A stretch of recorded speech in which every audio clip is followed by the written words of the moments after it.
everyone, we're back. It's episode 20. Woohoo! Woo! So, I'm Gloria. And Victoria. And we're the chemists behind Chemist Confessions. And our podcast is having a human conversation about skincare science. But yeah, so what's the theme of today's topic, Gloria? Well, I feel like we lie a lot of times in the preview of what we're going to talk about. But this time, we're holding true to our promise from episode 19. Yep. Today is all about botanicals with scientific data backing it up. Yeah, and we're really excited about this topic just because you guys will hopefully realize that this is a very difficult topic to talk about. Yeah, so to fuel the conversation, what are we drinking today, Victoria? It's Kirin Ichiban. Ichiban. Ooh, cheers. Cheers. Lipstick for me. We are actually also celebrating because today happens to be the day right after the book has launched. Oh my god, what a journey. Right. I can't believe it. Yeah. It feels good. It feels good that it's finally out there. Yeah, so if you're curious, look for Skincare Decoded. Mm-hmm. It's sold on Amazon, Target, Barnes & Nobles, books.org for all of our international friends. You can also buy the Kindle edition. And if you've already bought the book, don't forget to go to our website and sign up for the book list. This will give you access to our book enhancement content. Yeah. So if you get really sad that you finished the book and you want more, fear not. More skin science, more I tell you, Victoria. Our work isn't over. We're still actually working on more content. Yeah. You probably realize we don't actually talk about specific products. I still want to get into talking to brands about that stuff. Yeah, there's a lot of red tape. There's a lot of contracts. There's a lot of things we can't really handle right now. Yeah. So instead, we're going to send you some product guides just to follow up for our little book club / email group. So yeah, don't forget to check that out. Anything else we need to update on the brand side? Nope, that's it. I'm just kidding. By the time this podcast comes out, it will be mid-April. So we should be doing a hatchery again. It's back. Yeah, so a lot of you probably forgot about the existence of a hatchery, and it's totally our fault. We haven't really ran one in a long time. COVID and stuff was kind of getting in the way. Production has been slower than planned, but yeah, what is the hatchery, Gloria? So the hatchery is where we invite our community to help guide us on our formulation journey. Yeah, we send you blinded samples and ask for your honest feedback, and then we'll turn into a product most of the time. So if you're ever curious about how you want to be part of our formulation journey and have a hand in the next product that gets launched, definitely we'll be making that announcement, and we'd love for you to join us. If you want to know products that have been part of the hatchery, Blank Slate and Baby Steps both have been creations from that, and it's been really successful. And it's been a lot of fun for us to see hatchery followers. They play a hand, and they get really excited to see that their contribution does pay off. The Blank Slate was really interesting for us because at that time when we were making a cleanser, we were washing our faces so much for testing competitors, other products we like, trying to get inspiration. So dry. Testing on formulas. So towards the end, we were like, I don't know, man. I don't know if it cleans. I don't know if it's gentle. Yeah. It was just a lot. So that was really key for us to really dial in on the type and the formula structure that works. Yeah, for sure. And then finally, we will have another chemist recommended cohort coming up. So you can sorry. You can also look forward to that announcement soon. But that's really it. We are just, chugging along. We should be announcing a new launch very soon from the time of this episode. I believe. It's very hard for us to say it now because it's been in the works for so long. And of course, we just really want to do it right. So I think in terms of launch schedule, haven't really been on time with that. But, a good product, it's the most important thing anyway. So whatever. For sure. Yeah. All right, cool. So that's that. I did want to ask Gloria. This is a random like icebreaker question getting into the episode. Gloria, what are you watching currently on Netflix? Oh God. Okay. So I've been starting a lot of shows and not finishing a lot of them because we haven't had a lot of time recently. Yeah. But I am on the latest season of Drive to Survive. Hell yeah! Which Victoria already finished. But it's really great. But when we were recording this episode, the first race is coming up. Yeah. So we're super excited about Formula One. And then I also watched a college admission scandal. Super slimy, super skeezy. Disgusting. The whole affair is just disgusting. If you want to be pissed off before you go to bed, watch that.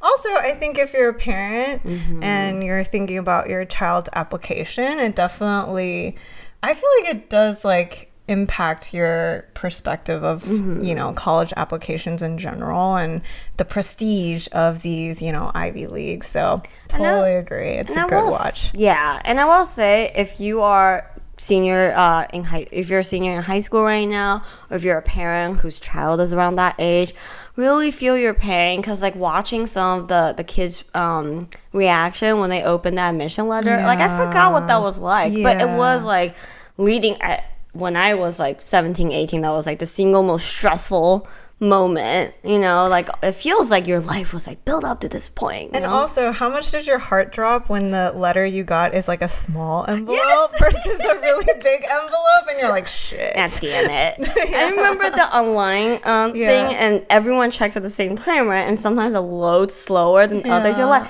give it to me! Oh my god! Yeah. So, I don't miss that time. Yeah, I feel like now that COVID is, it's still like kind of a sticky situation, and a lot of people are still stuck at home.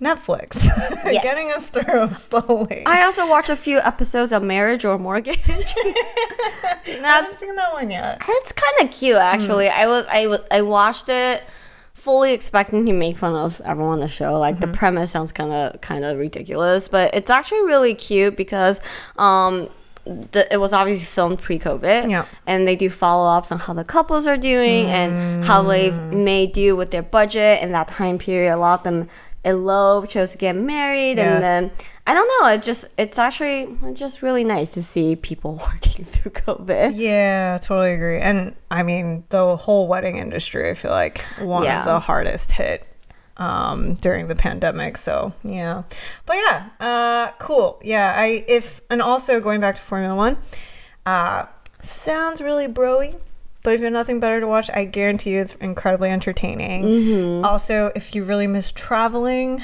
it's a great way to just see different places. And I don't know, I think that's the thing that really draws me in, is just all the places they get to go to. I think of all the tracks that they feature, I've always really, really wanted to visit the Singapore one. The night race. Street circuits always look really fun, like Monaco and Singapore.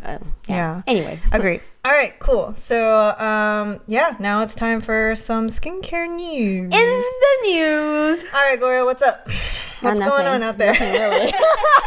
Not much, and you? Give us a moment. The beer's going to kick in soon. This isn't a new launch, but Paula's Choice is actually now available at Sephora. Yeah, and they've always been at Ulta. Have they? Oh, no. I feel like they were always primarily just on like Amazon and their own website. Their main website. So, yeah. So, we see a fly. I think it's, it just kind of seems like the next move for Paula's Choice. They've been around for forever. Been around for a long time. I feel like they've kind of hit that cult favorite on the online skincare community. So what's next? It only makes sense that it goes into, retail. Yeah, and for those of you new to the brand, they have a few active-based products that's pretty good, worth checking out. They have a C ferulic dupe that we do recommend. They also have an azelaic acid serum. We should do a this versus that for that one and the ordinary, but it's not a very common ingredient, and I know it's one that a lot of people are looking for. So and I would say that probably you might find yourself comparing Paula's Choice to The Ordinary. Yeah. The price points are quite different. We would say that The Ordinary is kind of a great intro into learning about how these ingredients are working for you. But we say time and time again, the Ordinary's formulas are very simple. Yeah. A lot of them are just, we call them just like slurries in a sort of solvent. And so the formulas aren't really refined and sometimes don't do well for skin types. So that's our kind of how we would, I guess, separate the two brands and how you can think about price point and whatnot. Yeah. There's it comes down to, it's up to you what you want to. AJ, cut that out. At the end of the day, it's kind of up to you what's right for you. But like Victoria said, The Ordinary is a great entryway to active ingredients. Yeah. Some products might be worth the long haul in your routine, but others can probably use an upgrade. Yep, agreed. All right, what else is going on out there? I found a new launch called Meejee. Meejee. Meejee. All right, what's Meejee? Meejee, spelled Meejee, really, is Meejee. a $80 silicone cleansing brush. For Rayo? For face. Yeah, Oh. exactly. It's like a flatter Rayo brush. A flatter one. Yeah, it's like yay big. Oh. Yeah, it's really cute, but for me, I'm like, oh man, silicone cleansing brush is still a thing, huh? Also, okay. Yeah, so cleansing brush I think was pretty much popularized by Rayo. Yeah. And I personally could care less about it. Yeah, it's a nice face massage, I feel like. Yeah, I personally don't really see a big point in it because it doesn't really, to me, I've never tried one. Mechanically cleanse. That Yeah, way. it doesn't, the ones I've tried, it doesn't feel like cleans as well as a bristled brush. And then it also, some of them you just feel like it's a vibrator. It's a vibrator on your face. And it's just very awkward. It's waterproof silicone that kind of shakes around in your hand. So, yeah. Yeah, no, I totally agree. I think it's, I guess, a nice way to put it is ultra gentle. Yeah. But I'm just not really excited by new silicone brushes unless unless the texture changes completely or the vibration patterns are different. But whoa, asking for a lot. But I also feel like $80 is a bit of a high entry point for that. You can find silicone brushes on Amazon for way less. Yeah, it's true. Sadly. Cool. Yeah. That's that. Flame us if you're fans of silicone brushes. This is just our personal take. So, but I have to say, Gloria does use it for a cool thing. She does use it to wash her makeup brushes, and I do really like that. It's a really easy way. Also, silicone brushes, they stay really clean. So, I'm very guilty of not washing my brushes enough. Yeah, I do like that dual purpose part. Yeah. All right. And then Anti-Acne Club. Yeah, there is a brand. I don't know how new they are, but they kind of popped onto my radar recently. There's this brand called Anti-Acne Club. Yeah. And their take on acne is oral supplements. How do we feel about this, Victoria? I'm sure anyone who does struggle with acne has done some sort of trial orally, whether it's apple cider vinegar, eating really clean. So I'm sure this doesn't feel all that foreign. But I think we will say there's probably not a lot of data out there yet. A lot of it's just good for you ingredients that may or may not make a difference. So I don't expect a lot. I gotta be honest. But who knows? Maybe they'll do a clinical. Yeah, I always feel like supplements. So Victoria braved the field and did a blog post on collagen supplements, and the whole supplement industry is just a jungle. So we should do a podcast episode on supplements. Oh, it's a topic I've been avoiding. Again? I've been avoiding it for some time because it's just so messy. But it is. But like Victoria said, don't expect it to be the cure. It might not hurt to try out. Yeah. But yeah, that's that. Yeah, and if you you guys listened to the acne episode before, we did kind of touch on how diet may or may not play an impact. And again, the idea is take it with a little grain of salt. The data is very hard when it comes to diet, just because there's so many external factors to consider. But yeah, so if you do give it a try, let us know how it goes. No, last but not least in the news. Well, this is not the last. So Living Proof has launched a new scalp care product, and it kind of caught my eye because the ingredient list reads a lot like a skincare aisle. So you have water, glycerin, niacinamide, sodium hyaluronate, trehalose, which is kind of a sugar that that's actually used a lot in eye creams. Yeah. You have urea, which is also a hydrator, and then Pullulan. Okay, all right. Pullulan's a film former. You can do some cool things with it. Gives you kind of like a tightening feel. That's really fascinating. It really does read like a skincare cream. Yeah, so I thought it was fascinating, and this is my ode to Valerie. Come back and tell us if any of these skincare ingredients actually does wonders for scalp as well. I'm not aware if these ingredients have been tested in scalp care. All I'm hearing is I should start putting my Aquafix on my scalp. Report back with findings. Yeah. Okay. Val, she mentioned, you probably are seeing there's a lot of hair serums coming out now. Some of them are positioned for healthy scalp, and then others are positioned for promoting better hair growth. And she's really behind scalp care. And so, there's a lot of promise, but I'm sure it's going to be a little bit of circus to figure out what it takes to make a good scalp formula. Definitely check out Val's article on our blog. We learned a lot. I will say I give my scalp 2 extra firm massages now in the shower. I totally agree. So true. All right. And then some negative news. This is not exactly skincare, but still thought it's probably important to talk about. There is a class action lawsuit against P&G over charcoal toothpaste.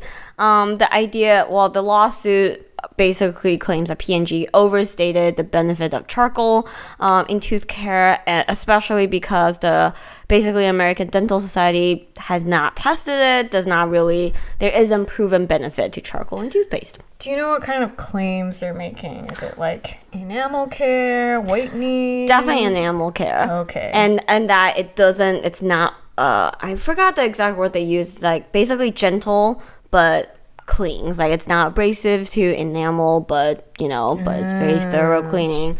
So I don't know. This is not a tinfoil hat theory, but I think this is the perfect example of a big fish will always get flagged first. Yes. I think many of us do remember there has been smaller brands that come out with charcoal care toothpaste. Oh my god, I clicked on one once and then it stalked me for months on Facebook. Yeah. How many times do you remember seeing pictures of people with basically a black mouth, full of black foam?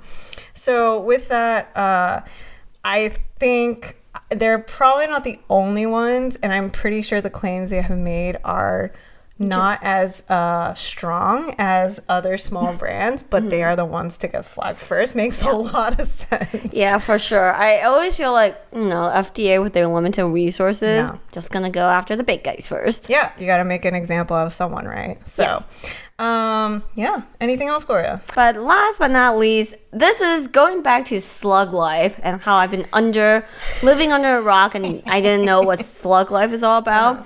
Apparently oat milk skincare is a thing. I don't know why I all of a sudden see it everywhere. Oat milk, not colloidal oat milk.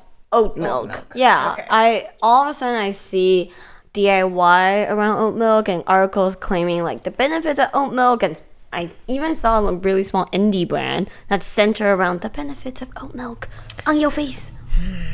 Well, what can we say? Time and time again, the food industry comes around and brings out a new trend. So, Victoria's actually a big fan of oat milk. I'm a little indifferent, but would you pour some on your face? No, I'd really like it just in my coffee, please. So really the only skincare ingredient that's oat related that has great data is colloidal oatmeal. Oatmeal. Now it's starting to sound like oat milk. Colloidal oatmeal. And so that one's actually an OTC ingredient to really help. It functions as a skin protectant, as a soothing ingredient. So, really, that would be the only ingredient you want to look for. Yeah, and I kind of just to highlight that skincare is always going to chase after some sort of trend, some sort of fad, and most likely it's going to be a food trend. If it becomes popular elsewhere, people ask, what would happen if we put it on my face? Well, I mean, look at like Chipotle. They came out with that. Oh, they have an eyeshadow palette. Yeah. Obviously, they're not using their ingredients to put in the powders, but I just feel like it's just so closely tied. Yeah. But yeah. Well, might be fun. Probably won't do much for you. Yeah, exactly. And as far as DIY goes, it's fun, I guess. But if you're trying to do that as like an actual consistent skincare routine, it's something we really don't advise. AJ cuts it out. We really advise against doing. You need preservatives. A lot of those ingredients, they're not gonna last, so it's just not great, and some of them can be even irritating. Yeah, exactly. If you whip up a simple, like, I don't know, honey oat egg mask that you use one time, it's fine. But yeah, like Victoria said, whipping up your own concoction that you leave in the fridge for some time, it can get kind of gross. I do have to say, one of the people that I know that is a religious DIY guy is my dad. Oh. He still does egg white masks. Oh my God, that's so fascinating. Yeah, he really thinks, like, I think he just likes that kind of like tightening feel when it starts to dry. It's also really filmy. So. Yeah, so we always wonder where our eggs go. It usually goes to that. But yeah, a little fun fact. All right, so I think that's it for the news. And that's it for the podcast. Goodbye. Now it's time for the meat. The meat. All right. Don't sound so excited. Botanicals. All right, Gloria. Why do we find botanicals so hard? Because there's just so many of them, and we did not sign up for a botany class. No, and they all start to sound the same, right? Yeah. The most common claims around botanicals are they're antioxidants. You're most likely to hear that blah blah blah is rich in nutrients, vitamins, antioxidants, and then it will extend into it's soothing, so soothing. And then sometimes it will extend into, with botanical powers, it will brighten your skin and cure your oiliness. Like the snowball effect is happening. Yeah, right? The claims there's no boundaries whatsoever. Yeah. So, and there's so many. And speaking of trends, botanicals is definitely a category where they're always looking for the next herb or exotic flower that can cure some sort of ailment. So, I mean, I think when we started, we always love to talk about the craziest marketing stories you'll hear about a botanical. Usually involves hiking up a very tall mountain to find a very rare plant that only survives in the winter magically somehow. So I love the stories of the lucky traveler. So basically, I was backpacking across Europe. I don't know what I was looking for, but then I stumbled upon a village. Oh my God, the grandma's hands look so good. Yeah, exactly. So I mean, that's where it all started, and then I feel like when clean beauty first started, it was all about natural, right? And then that led to an explosion of botanicals too. Yeah, and to highlight why it's so hard for us. And by the way, it costs next to nothing I won't say next to nothing. It's really easy for a brand to put an extract in their product at a fufu amount or effective amount, you don't know, but just to dump it in there, and there's a competition to get as many as humanly possible. But then us poor old chemists digging up any data around these botanicals, it takes like, if we want to do a really thorough job, it takes at least like an hour or two per. Yeah, it's true. And sadly, on the supplier side, it's also not really easy to vet these ingredients too. A lot of them ride the trends that come with it, whether it's blueberries or mushrooms or, you know, the citruses. So like... Oh, that is the worst part about it, because we'll tell you that, let's say you want green tea stuff in your skincare, and green tea has some interesting data, but where the brand got the green tea matters, but you're just not gonna know. We won't know from looking at packaging, right? Because it's not like if I called them and I'm like, hello, I'm more Pacific, where you get your green tea? It's not like they're gonna tell me. Yep, exactly. And they come in different forms. We'll have to do this post again, but you know, just the name extract can mean a lot of different things. It can be like a water of aloe, or it could be a super concentrated form. So this is probably the topic we really don't like to talk about in terms of decode that much, because even for us, it's just really hard to say. But despite all that, there are still some botanicals that do have a little bit of data, which we're going to go through. Yeah. So first of all, when you talk about botanicals, I wrote this down as an example of the ridiculousness of this world, which is Vintner's daughter. Yes. Oh, how many times have we been asked what our take is for Vintner's daughter, right? Yeah, so many times. So their essence, I forgot how many they advertise. I think it's like 22 or 32 botanicals. Yeah. And I will say, when I kind of dug into their ingredient list, I was pleasantly surprised by their botanical selection, that a lot of them are decent botanicals. $200 worth of decent botanicals, though, I don't know. It is a little painful. Yeah, and just to show you guys, we have bullet points when we do these podcasts.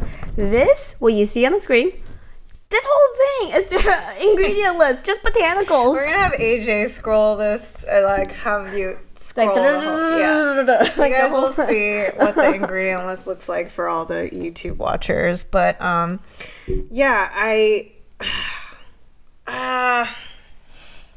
don't even know. It's okay, let it out.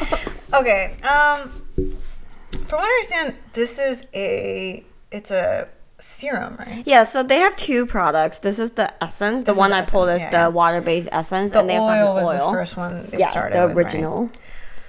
Right? Okay, here's another question. Would you pay for the oil or the serum? Serum. Yeah, I totally agree. So I totally agree. Again, to add another layer of complexity, oh God, we're gonna lose people here. But stick with us. Come on, guys, we're gonna get through this. I think there are oil-based active ingredients in a plant, as well as water-based. And I always feel like, so the essence that they have, based on the extracts they choose, these are ones that we know are water-based and have effective compounds in the water phase. So I don't have a huge problem with it. But the oil, a lot of oils are just that. They're just oil. They're there to moisturize. Like, well, one thing that kind of grinds my gears is definitely oils that's like, promise you the world. Yeah, like this rich in antioxidant oil will reverse signs of aging. No, it won't. Yeah. Stop it. Yeah. And also, we always say, for people who are just really wanting to try it out, there's nothing wrong with that. We always say look for insurance policies, and the serum definitely does have a few. I mean, it's got lactic acid, it's got niacinamide, so I mean, you still got some of those classic molecules to give you something, Yeah. But is it $200 worth of something? You guys will just have to tell us, because that's it. Between the only you way. and God. Yeah. There's no clinical, so we can't really speak to the results, but it's just, I don't know. Classic skincare. Yeah, I think it's situation. classic. I will say it's definitely not as scammy as some of the other botanicals that you can find on, say, Amazon. Because a lot of what they chose are good extracts. But how effective is it gonna replace your retinol serum? Highly unlikely. Yeah, and also we did this a few episodes ago, but if you ever want to go down the extract naming route, some of it's very fun to say. So for example, it's got this 4 o'clock flower extract. 4 o'clock flower. I don't know how they named that, but it's called Mirabilis Jalapa. And there's like the hops extract. So we'll have to do another one where it's like our favorite flower extracts we like to. Chemists are very mature. Yeah, we're not mature at all. Yeah, so it's definitely hard to talk about and hard for us to decode. But Gloria, what extracts actually have data? All right, now we get the bitching out of the way. We're diving into the actual meat. So, to keep things positive, we're gonna talk about extracts that we really like. First things first, we have to talk about Centella, because Centella was, oh my god, has been all the rage for the past 5 years or so. There are whole brands that's centered around Centella, like Cica stuff. Cica. If you hear the word Cica, you usually will find some sort of Centella molecule in there. Dr. Jart has a whole line dedicated to Centella. The green stuff. Yeah, so I agree. I love this extract too, but I like the molecule. Yeah, so this is where we actually mentioned this in the book as well. Is that when you are choosing a natural extract, look for the compound name if possible. So what we mean is Centella, you'll see it listed a lot of times as Centella Asiatica extract or even Centella Asiatica water. But what you really want to look for are more foreign sounding names like madecassoside, Asiaticoside, Asiatic acid.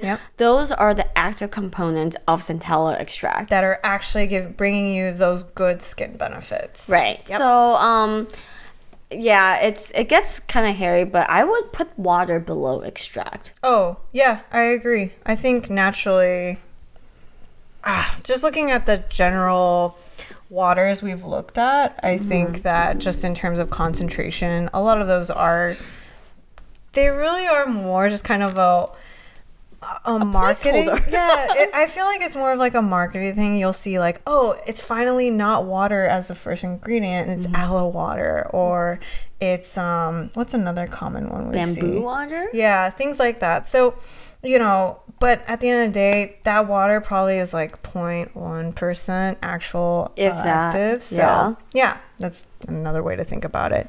But yeah, so we do love Centella. One of the reasons why is because it is considered a soother. It actually has more data around wound healing, specifically madecassoside.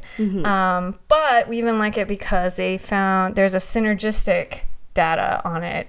They did a study testing ascorbic acid, just 5%, with 0.1% Centella Asiatica, 0.1% madecassoside, and they found it does actually bring even more benefits in terms of wrinkles, texture, hydration, suppleness. So we do really like that aspect about it. Yeah, and in practice, you can, for those of you who may struggle with ascorbic acid, using a lower dose vitamin C, like say the Clears, and then you pair with a Centella containing product, it could just help it go that much further. For sure. And if you want to get some into your skincare, look no further than Aquafix.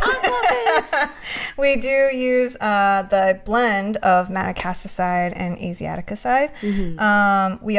You might also find it in other, Korean skincare brands like we mentioned before, Dr. Jart, Laneige. Yeah. I think La Roche-Posay also has a line that has Cica stuff. I think they're Cica balm. Yeah, right? There is a much thicker, more occlusive balm. So, depends on what type of form you want it in. Yeah. It could be a good choice. All right. What's next? Silymarin. Silybum.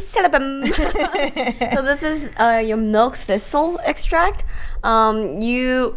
this one is really a lot more rare, but it has surprisingly hella interesting data. SkinCeuticals just did a recent launch. You probably will see it. It's Silymarin CF, I believe. But yeah, Gloria, what does it do? So it's an antioxidant soother and a skin brightener. Sounds like a typical. More disappointed in its skin claim. It sounds like a typical rep sheet. It does. But what's really interesting is it has been tested against hydroquinone. Ooh. Yeah. So like we mentioned in the pigmentation episode, a lot of pigment fighting ingredients. We weigh the ingredients that have been tested against gold standard hydroquinone a lot higher than others. And in skincare in general, it's hard to find comparative data. Like antioxidants really bad, right? We always say L-ascorbic acid is gold standard, and we get so many questions about like, oh, is this a good replacement? Is that a good replacement? Well, very hard to say because there's no head-to-head data on these things. So, but Silymarin has actually been tested against hydroquinone, and it was shown that at 0.7 and 1.4%, it's comparable. It didn't do to 4%. To 4% hydroquinone. It's not quite there, but given that it also has soothing properties, it's a lot better tolerated than hydroquinone. I honestly feel like a study like this should get major brownie points because being able to compare to like a gold standard active like hydroquinone, I think is ballsy. And the fact that it does perform on par, it does. then I think it deserves all the merit, and I'm excited. That said, I want to mention that was one study. That's also why botanicals are hard for us to talk about. Sometimes, like, one study doesn't make it a miracle. It just means that, it's likely that it will do well for your skin. Yeah, and we should also say, we mentioned these studies, but a lot of these are small. They really it's kind of like a good sign.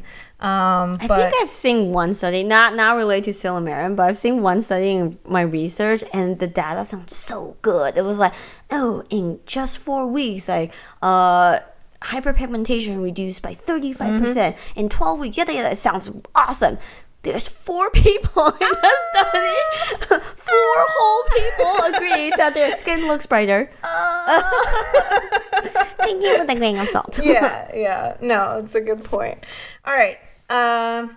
Products with Silymarin. Oh, good point. We mentioned SkinCeuticals. Yeah, they have their new vitamin C serum. And interestingly, we mentioned the brightening study, but they are positioning this for people with oily acneic skin. I mean, they also do include salicylic acid. I think they're just broadening their audience from the CE ferulic crowd. So, and then there's also PCA Skin, the C&E Advanced. That one does also have Silymarin, but in terms of concentration, we're not quite clear. But yeah. And soon there will be a newcomer with Silymarin.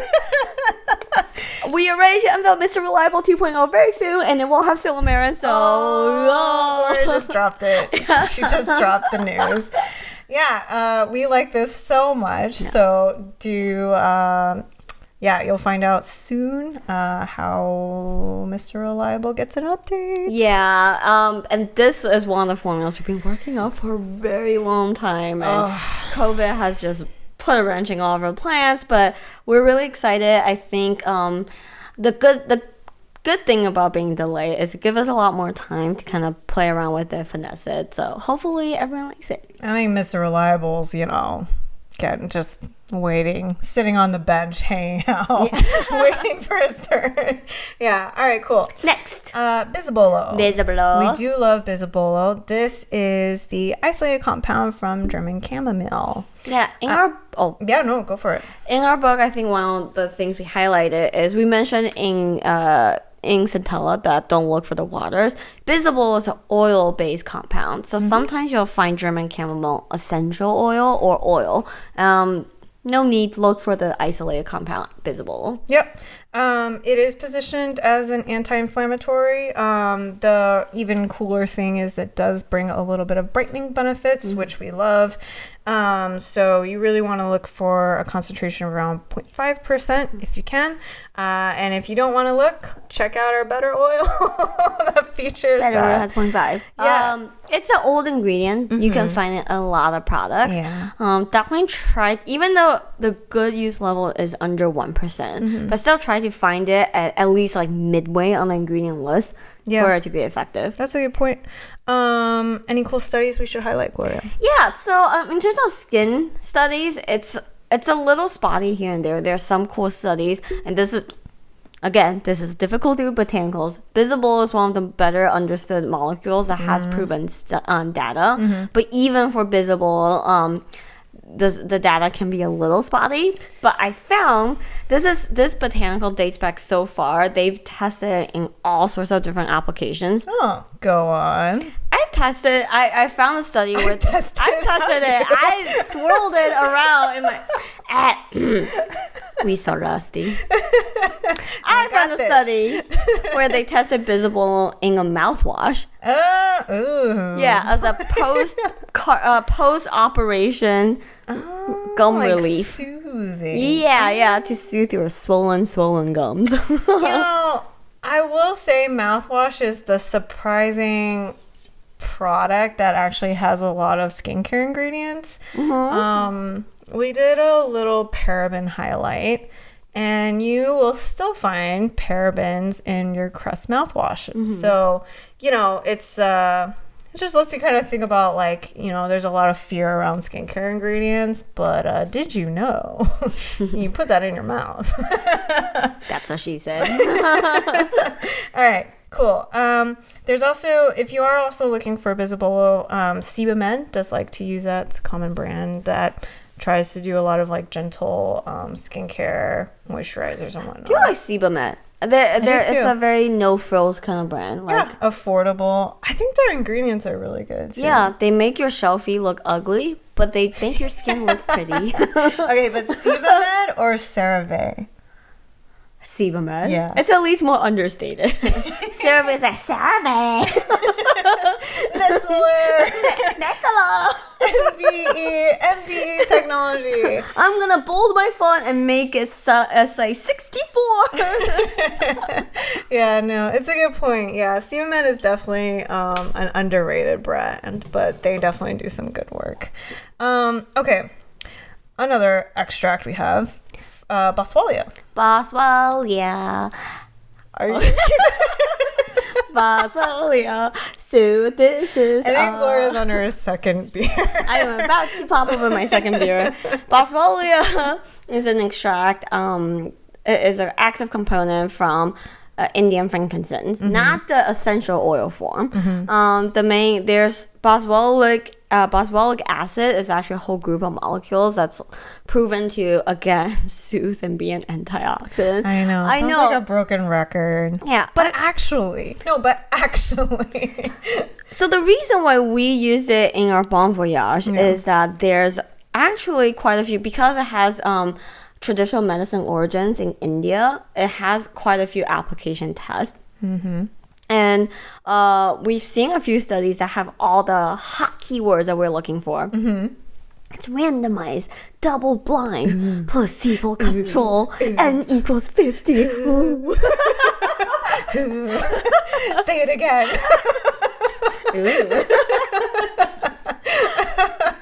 But yes, that's why we think. Let's fast forward this part. Yeah. So that's why we think it's definitely worth a look. One particular study that kind of stood out to us, Boswellia's soothing powers, is that they actually tested it on erythema on skin that developed from breast cancer radiotherapy. People who've gone through that type of therapy, your skin is very compromised. Yeah. And that's a level of sensitivity that's just really difficult to control. Yeah. So the fact that it has been tested as a topical for that purpose places a lot of weight in our in our books. Downside is it's really hard to find. But look no further. Bon Voyage. Yeah, we like it so much we did end up putting it in the Bon Voyage. So Yeah, I agree. I think it's hopefully after this segment, you guys will realize just how hard it is to find really good substantiated data on plant extracts. That's really the takeaway here. Yep. All right. We also have cherry. Yes, so I think this has been very popular in recent years, right? Yeah. Thanks to pharmacy, I feel like that really gave it a spotlight. Yeah, so this is another one of those extract that touts rich in vitamin C, great antioxidant all around. Yeah. I will say this is relatively new. A lot of the data is on basically the suppliers of this ingredient, and also mouse studies. Yeah. So just to kind of review how we see testing, a lot of it starts in a petri dish, where they, Sorry. Go on, Gloria.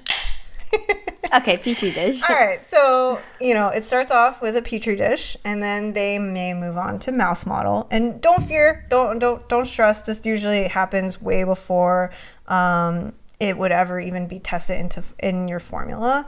And then from that, they will start going into actual ex vivo or human ex vivo or human in vivo testing. So really, any sort of petri or mouse model, it's just very early. It really doesn't convince us that it's going to work for our skin. And I will say that I feel like today is an ode to how much we have a love-hate relationship with botanicals, because a lot of times when you see brands claim like, oh, we use this extract or this thing that has a nickname of the miracle from the sea. It has 30 times the antioxidant power of this and that, and it has skin looks brighter after this and that. A lot of it might be based on a mouse model or a petri dish. Usually if you hear some very exaggerated number like 100x concentrated, that's usually coming from a petri dish. Right. And really should have you raise an eyebrow. Yeah. But yeah, I have to say, as much as I've actually tried the pharmacy cherry vitamin C moisturizer. Oh, right? That one, it's nice, but this is not my favorite extract. I gotta be honest. Yeah. Yeah, I think I'm curious to see what happens in the future, but. Not my favorite. I don't know. I'm indifferent about this one. I will say a lot because it's so new. Products like the pharmacy cherry line and actually I think Vintner's daughter has acerola too. But a lot of products that has this ingredient use it with other ingredients to kind of buffer the efficacy. So I'm not super offended by products that have this. So long as they have a team to back it up. Yeah. The extra help. Yeah, so the extract itself I'm neutral on. I think in general I know I have a prejudice against vitamin C rich extracts because I think 99 kakadu, whatever. If you want Gloria to give you a math lesson on vitamin C concentration, stay tuned. Well, spoiler, there's not a lot. Yeah, there's just not a lot. So yeah, I agree. Who knows? We'll see. Kind of just a wait and see kind of situation. All right. There's definitely a lot of grape stuff. Usually stem from wine. Vintner's daughter again. Yeah. We should have had wine to celebrate this episode. Right. I should have brought my bottle. It's okay. That's okay. Next time. But yeah. First things first, you guys probably heard of resveratrol. I think resveratrol was the darling of the early 2010s. Yes, this was when the studies of how red wine gives you a great amount of antioxidants. It gives you a lot of antioxidants. You should have a glass a day. Everyone was for it. I should have a glass a day. Yep. That is the easiest marketing campaign ever. You're insane. Yep. Every day. Yep. And so with that, it definitely ended up in people's skincare. SkinCeuticals also has an AOX serum with resveratrol. I will say this is not the easiest active to deal with. No, Like any antioxidant ingredient, it don't like being in a formula. In my previous life as a corporate chemist, there was a project I was on where I had to work with a lot of different antioxidants, and a lot of exotic plant extracts wound up on my bench. And I spent hours of my life that I will not get back sitting there watching it swirl my beaker, and it does not want to dissolve. It does not want to do anything. I've seen ones that just like, I've seen ones, not resveratrol, but I've seen ones that straight up will clump up in my beaker. It doesn't matter, like water, oil, like glycols, doesn't matter. It will just sit in the corner, swirl like, what you gonna do about it? What you gonna do, bro? Like, yeah, come at me. Hit me with your worst. Yep, that's just the nature of antioxidants. Can't use chloroform here. Yeah, so that we went on an antioxidant rant previously. I think this is why sometimes we're so bitter hearing that term, just because we know Are we bitter? hella bitter. Just because we know that a lot of them do hate being in aqueous formulas. Yeah.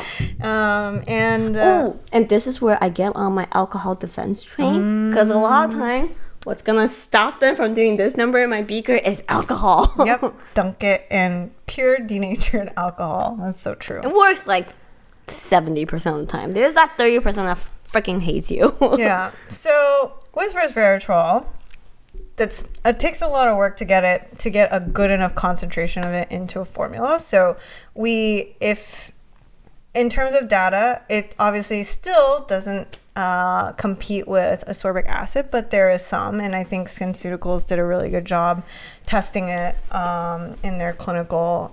So I would say that's probably the only brand we recommend that to try to use if you want to get some resveratrol. I will say this is why I feel like I never talked about this. This is why years after leaving the brand, I still feel comfortable talking about SkinCeuticals, because we can look at the data, and at the end of the day, like they do really go out their way to do a lot of different clinical testing to make sure their combination works. Yeah. And it's also why we don't knock them for the price tag. A lot of times, we do hate on very, very expensive serums, but testing takes a lot of money. I don't know how many times we have to say it, but yeah, it can be such a sinkhole, especially if formulas don't actually perform the way as planned. So yeah, I agree. Yep. Other than resveratrol, you'll see it listed as the Vitis vinifera extract. Yeah.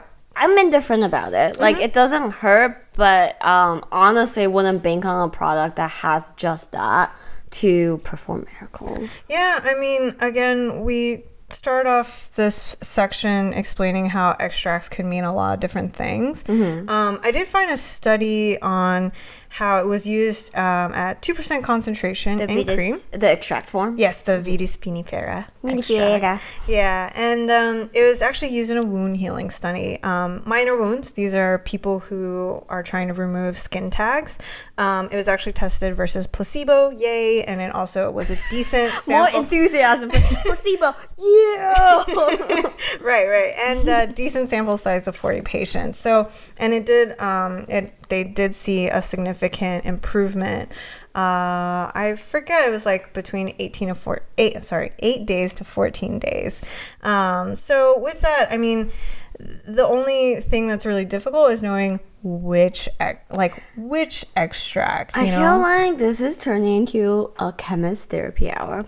If you're a chemist, you will know. Gloria, these podcasts are our therapy. I thought you knew that already. Well, I've been very professional, so I am. So actually, a big part of our job is to let's say we like what we see in Silymarin, or we like what we see in grape extract. Now it's time to find what source you're gonna go with, and then it's hours of reading comparing different forms. Do they have testing? What's the actual composition of this extract? And like just grape extract, you can get it in powder form, you can get it in liquid form, you can get it in water, you can get it in glycols. what would you like? Yep, it's the truth. So, I mean, it's a good sign. There's actual testing, which is surprising, but again, very hard to navigate. And the last extract, because we've definitely gone on for too long about this, the green tea. That couldn't be a better example of how much of a zoo this can be. Fun fact, one of my favorite Victoria sketches is a bubble guy laying on the ground with a tea bag on his face. I asked her to tea bag. Can confirm it was actual tea bagging. So I apologize for our early audience. Probably not what you wanted to see on your Instagram, but it is the truth, and I'm sure people have done it before. Yes. But yeah, commonly you'll find it on your aisle as Camellia sinensis leaf extract. Yeah, so the main active components of tea is epi, gallo-catechin gallate. Yep. Or ECGC. ECGC, correct. Yeah. So the thing with green tea is that is one extract that I have a preconceived notion that it is about 99.9% bullshit.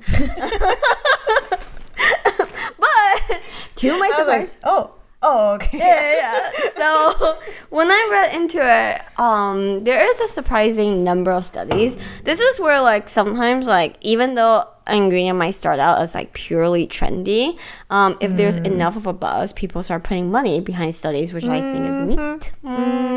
So tea is one of those things. It's actually been tested on oily skin.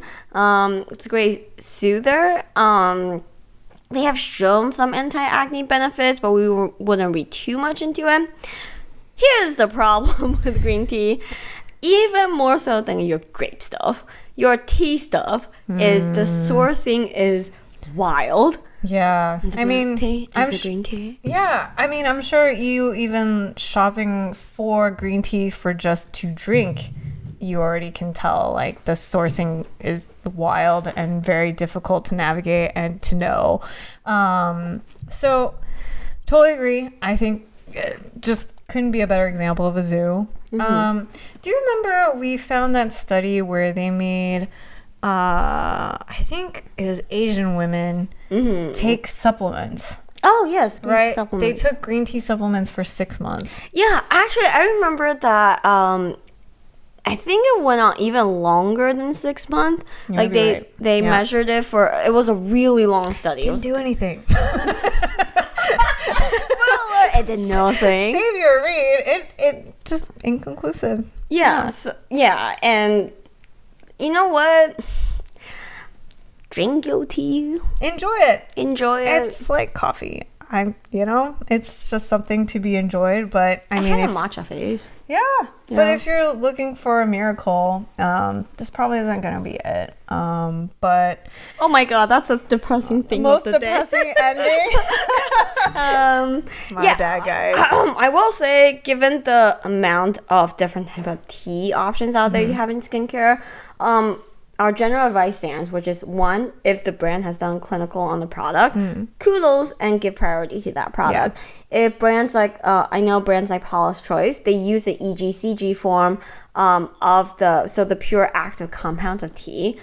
Prioritize that much better. Yeah, don't rely on the actual Camellia sinensis leaf extract. You shouldn't hunt for that.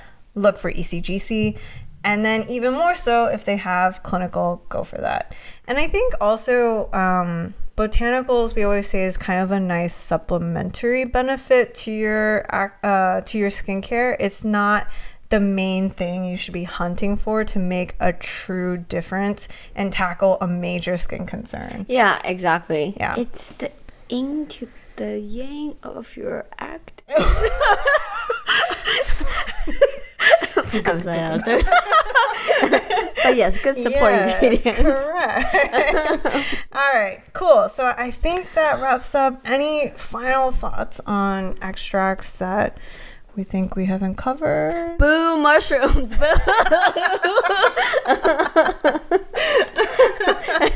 Adaptogen. Very indifferent about mushroom stuff.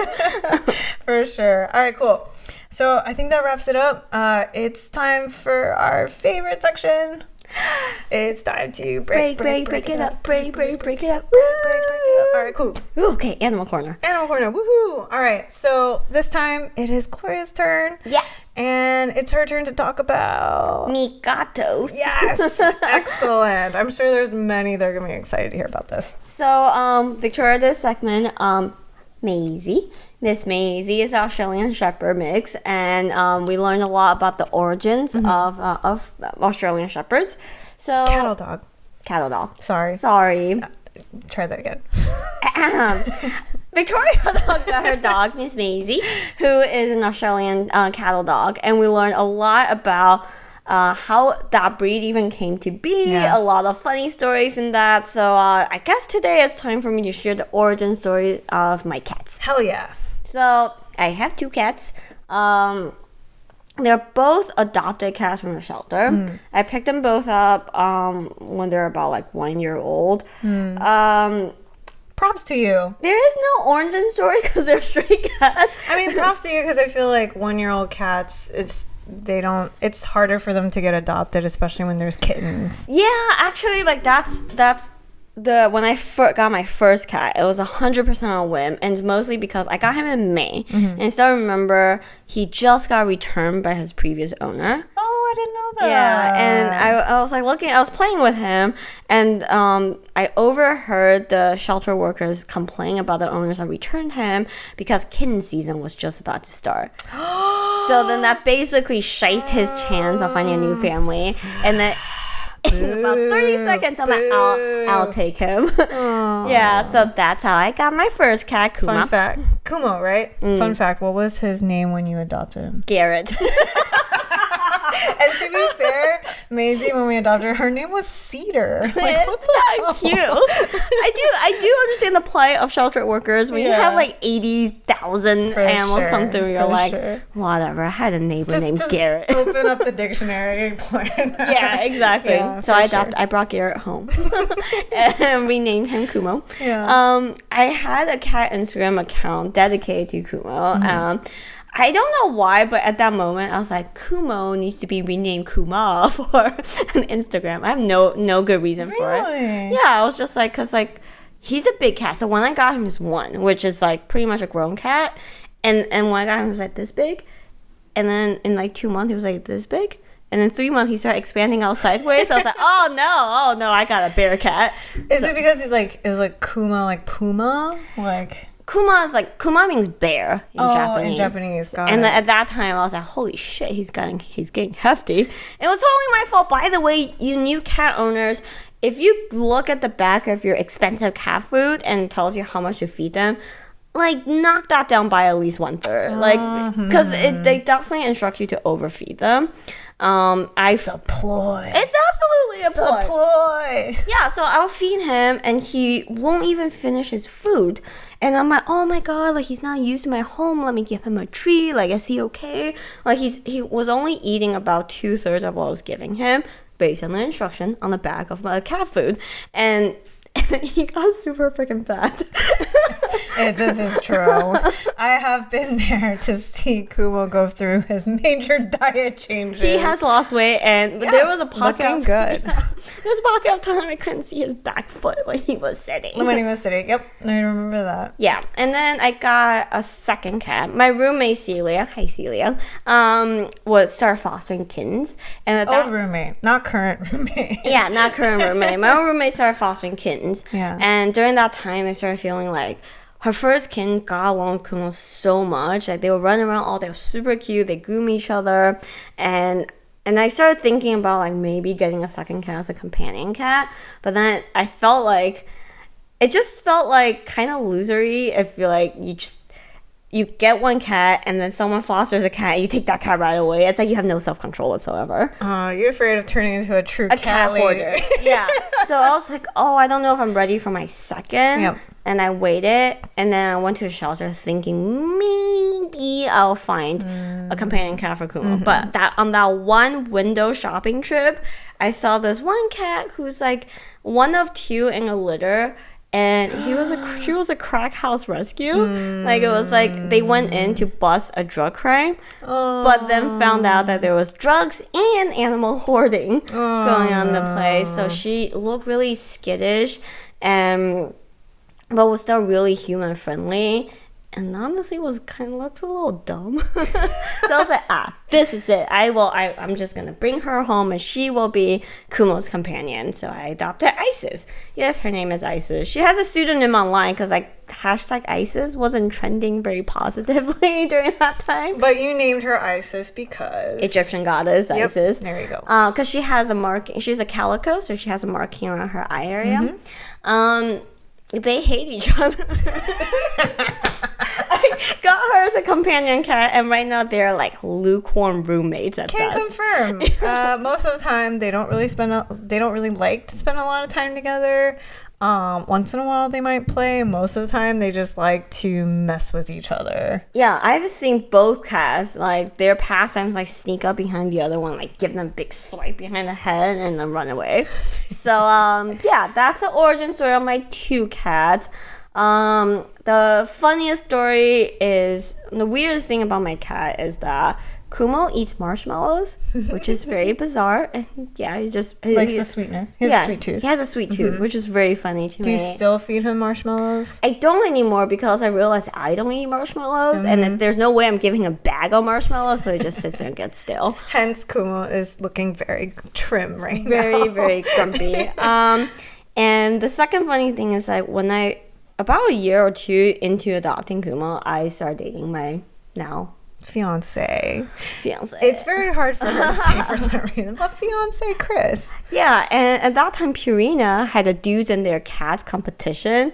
Nice. My he was not a cat person. I was like, pose with my cat, please. And my roommate at the time, Celia, was like really into photography and takes beautiful pictures of the cats. And we submitted for entry. And won, so I still have a cat calendar at home. Nice. That features, like, men and cats calendar. And can you tell them what the picture was? Describe it. So it was my fiance holding the cat and Kumo looking very grumpy. And he wrote a caption that's like, Kumo really changed my outlook in life. Like, I just learned to not take opportunities for granted. I don't know what the hell that meant.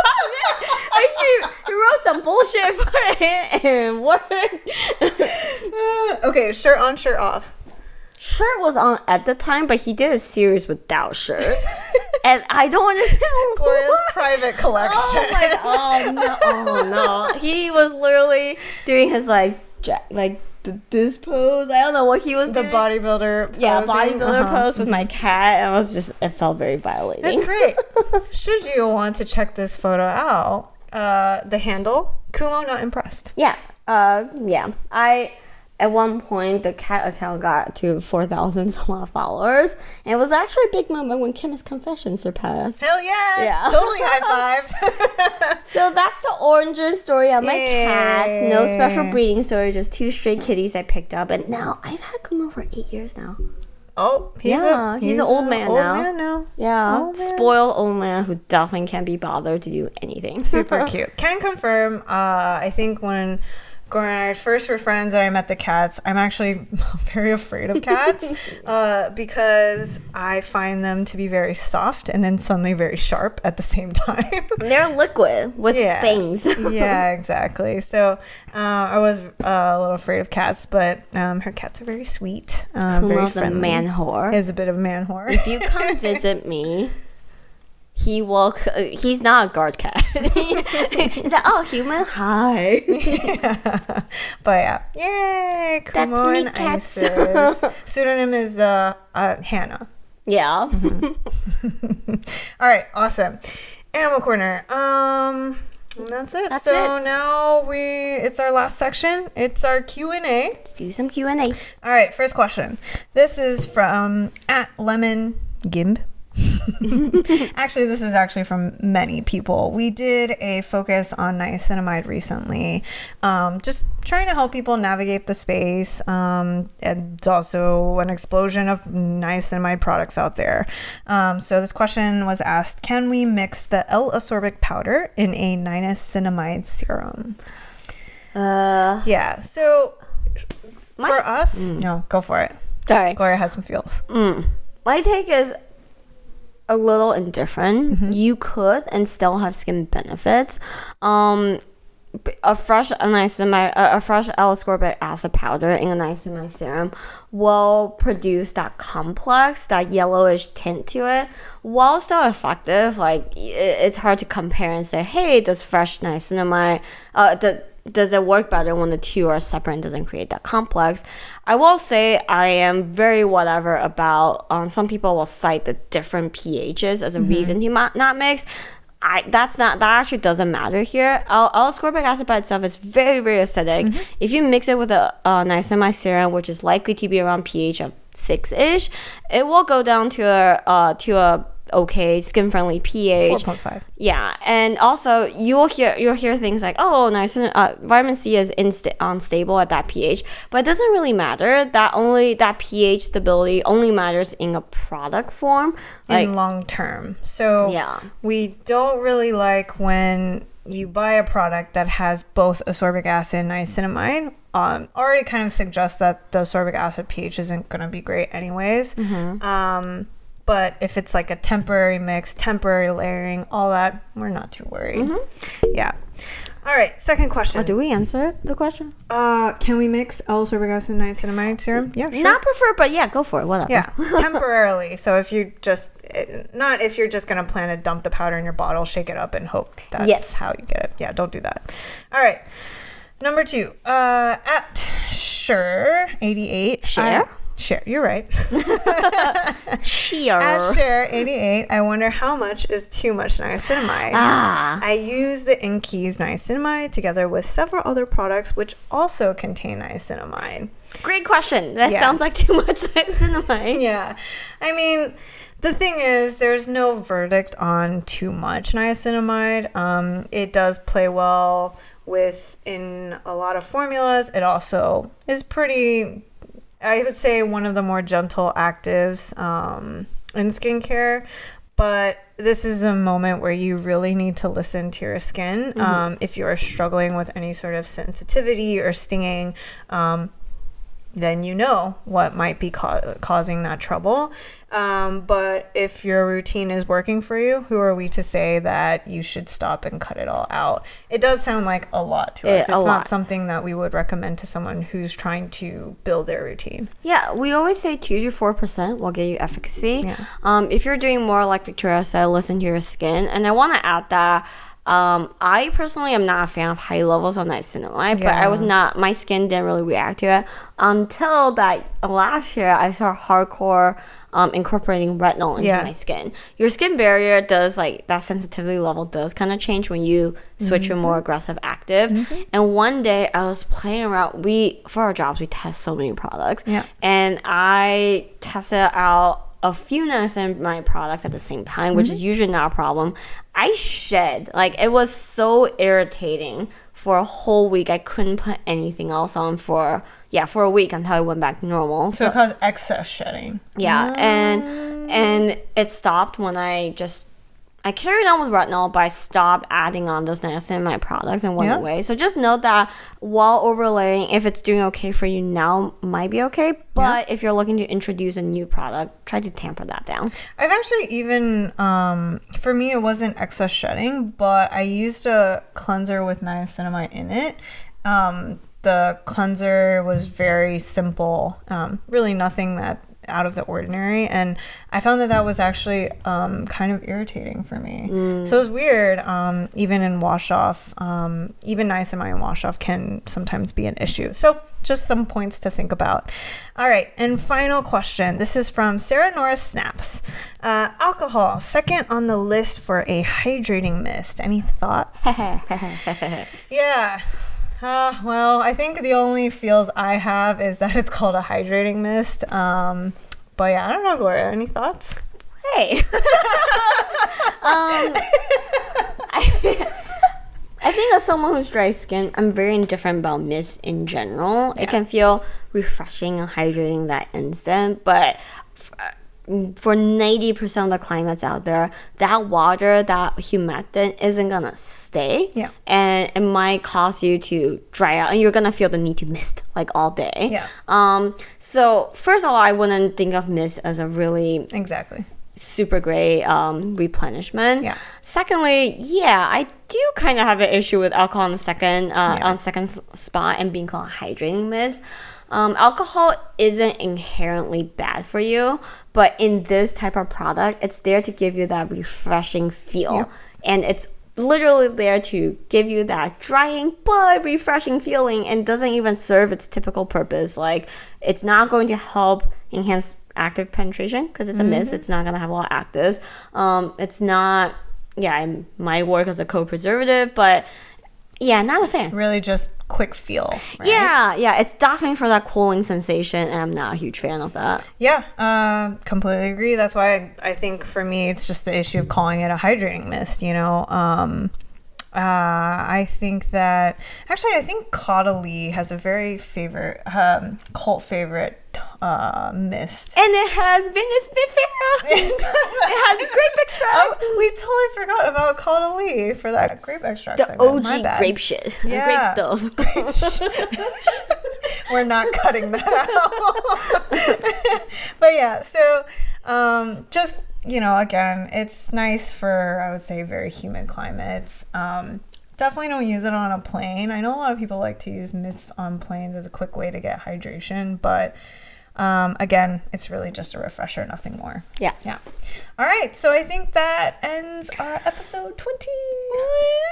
We did it. What are we talking about in episode 21? I got no freaking clue. Write to us. Let us know what you want episode 22 to be about. 21. Holy shit. Anyway. So anyways, if you've got any questions about the book, this episode, things we write about, our cats, our Gloria's cats, please email us. But otherwise, we'll see you guys next time. Bye.